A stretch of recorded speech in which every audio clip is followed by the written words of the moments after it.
Hi there, everybody. What are we talking about today?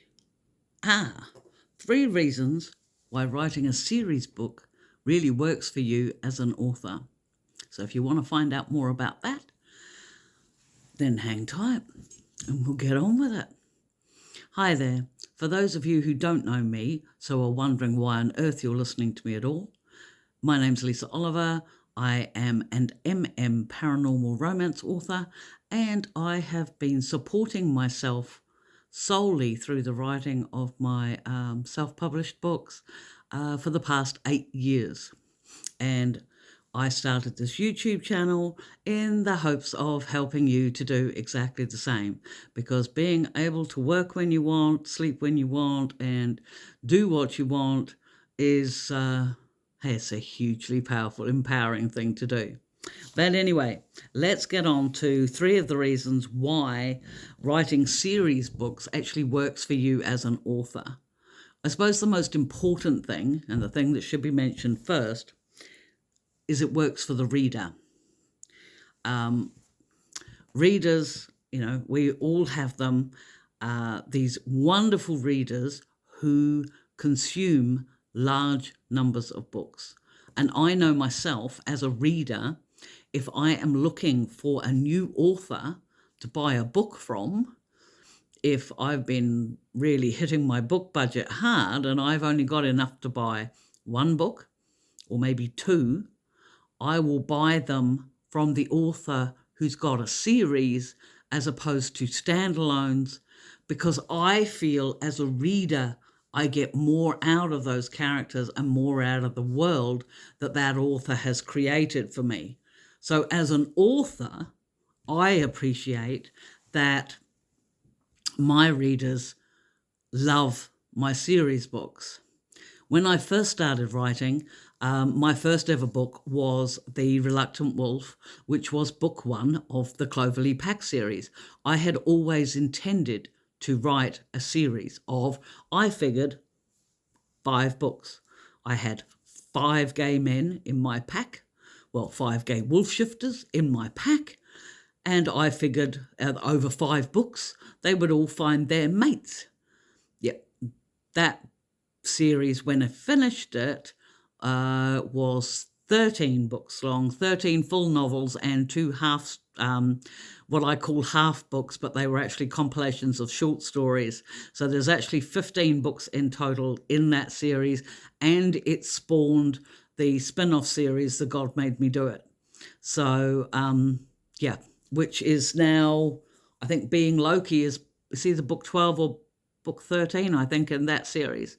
So series books work for an author and for a reader. Readers love them. They get to know the characters. They get to know the world. They understand the rules of the worlds you've created as an author, and they want to read more of it. So, you are basically helping your readers to want to keep finding your books if you're writing your books in a series.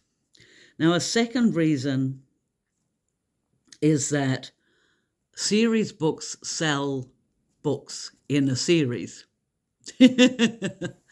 which is a muddled up way of saying that, for example, when I wrote, my latest release was Loki, being Loki, which, as I said, is, I think it's book 12. I think it's book 12 in the God series, but I have written a lot of books, so I don't strictly know off the top of my head. It's also about midnight on a Sunday night, so I'm not 100% certain. But let's say it's book 12 for argument's sake. I notice when I go back through my book sales figures at the end of the month, Loki came out on the 22nd of May, that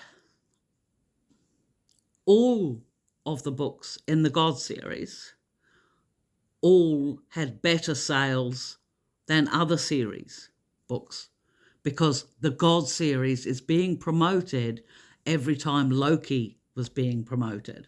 So when Being Loki was being promoted as part of the God series, if somebody went in, they read Loki and they thought, oh, actually, this author's all right, they would go back, and the first thing they'd go back and look for is the other books in the God series. And it was the same when I wrote the Cloverleigh Pack series. What I did was, because at the time I was really new when The Reluctant Wolf came out. It hadn't been edited. It really wasn't my best work at all, but at the time it was, and I think that's really important to stress. At the time it was, and as I said, it was book 1 of what was going to be a 5-book series.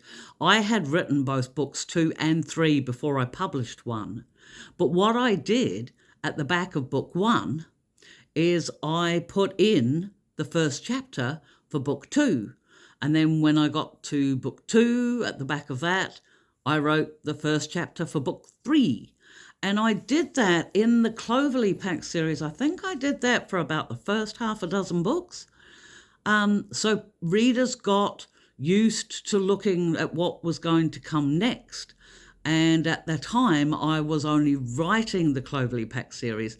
So, of course, it was easy for me to run up the first chapter for the next book and plant that in the back of the previous book. And it encouraged readers to keep reading. Another thing that works in that respect is that in a series, you can put them in a box set.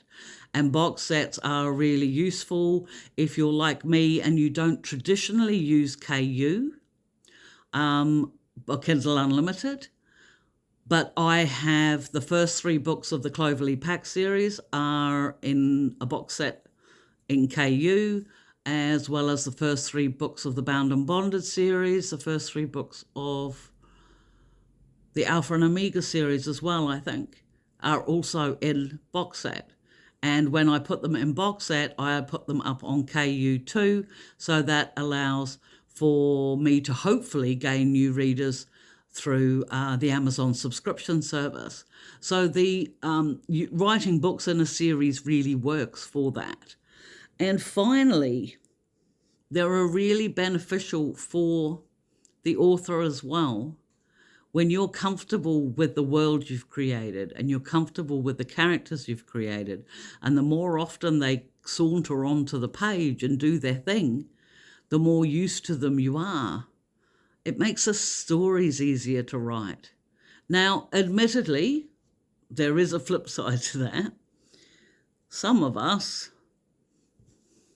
not looking at anybody in particular, some of us don't keep story Bibles, and so some of us have to read our previous books and jot down a few notes before we write the next book, because otherwise we forget the key points of...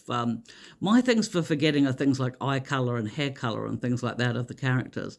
I don't actually forget about their personality or anything else like that, but I can forget whether or not a character has got glasses or whether or not a character has got...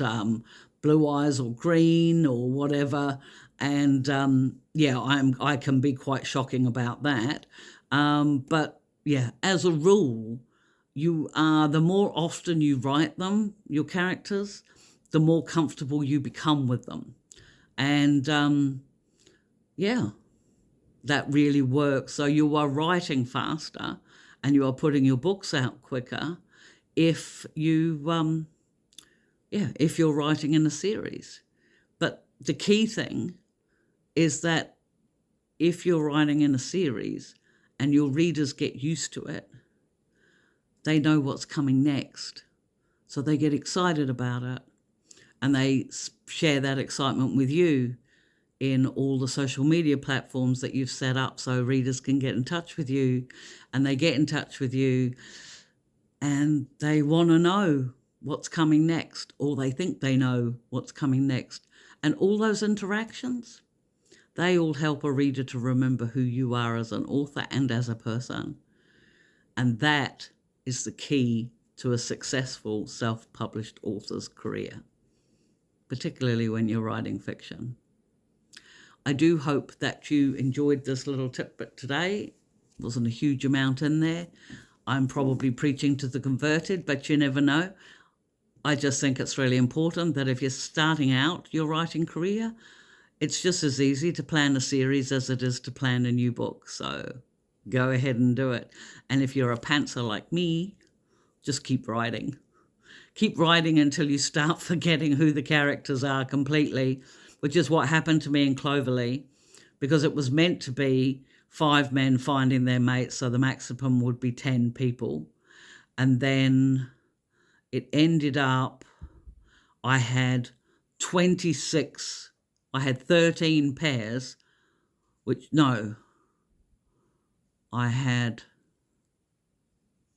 can't even remember.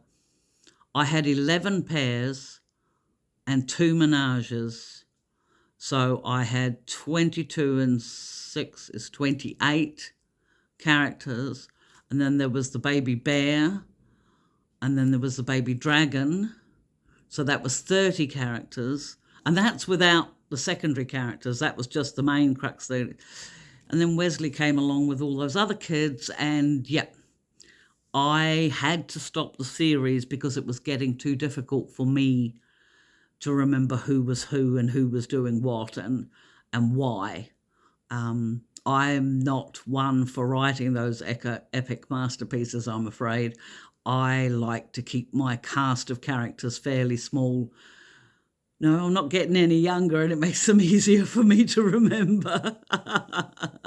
But again, yet another reason. So there you go. You've actually got about 6 reasons about why it's a really good idea for an author to write series, and that it's a good idea for you as an author. So how about you give it a try and start planning one out? Anyway, I'm going to go. It's well past my bedtime. Please hit like and subscribe. It does help YouTube to realize that this content might have some use to somebody, and I would really appreciate it. It would mean the world to me if you did. And it's Pride Month this month, which is always a huge deal. So please hug the ones you love. And until the next video, bye.